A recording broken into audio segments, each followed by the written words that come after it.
We now bring in CBS Sports injury analyst Marty Jaramillo. And Marty, I don't want to speculate with what we saw on the floor in that Celtics-Knicks game, but you watched Jayson Tatum go down on a non-contact injury. He instantly grabbed his leg in obvious pain and obviously being extremely upset with what was going on.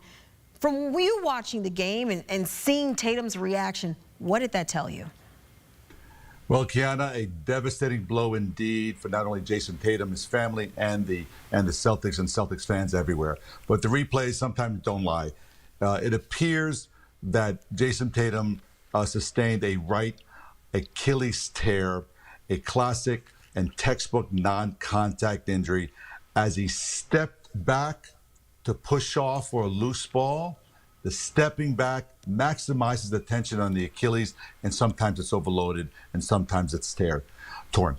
And that said, of course, all this will be confirmed tomorrow by MRI, fingers crossed. But unfortunately, the replay does show the potential for that Achilles tear. Now, let's say it is in fact confirmed through an MRI that he did suffer an Achilles tear. I mean, obviously, you want to see Jayson Tatum on the floor. And obviously, if that is the case, it will not be this series. It will not be this postseason. But when could Celtics fans realistically expect to see him back on the floor, considering this is happening now? We are midway through May.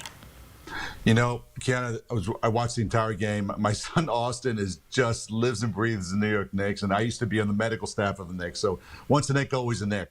That said, you want the best on the floor. If you want to be the best, you got to beat the best. And as you saw how Jayson was playing, he was just taking it to the next level. An impressive game indeed. But we are, like you said, in May. On average, rehab post-surgery is between 6 and 9 months, sometimes a little longer, sometimes a little less, depending on the procedure that's used. Now, at best, he would be on the court by next March or April with that 6 to 9 months time frame. But once again, once you are clear to play, then you have to ramp up your minutes and ramp up your conditioning. So I do suspect in the event it is torn that he would miss the entire 26 season. That's the unfortunate news there. That said, he's still young. He's still very effective and very healthy young man and a great athlete. I fully expect him a year away from basketball. We've talked about this before. There's nothing short of an opportunity. Get his body ready, get his mind get his mind back.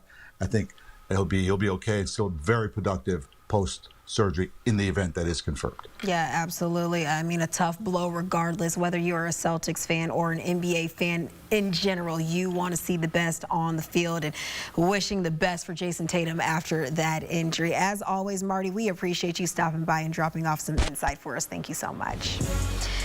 And Marty said it, he had a fantastic night before going down with that apparent right leg injury. Take a look at the most career playoff games with 40 or more points in Celtics history. Well, on Monday, coming off a 42-point performance, and the Celtics lost before exiting the game, marking his 5th 40-plus point playoff performance.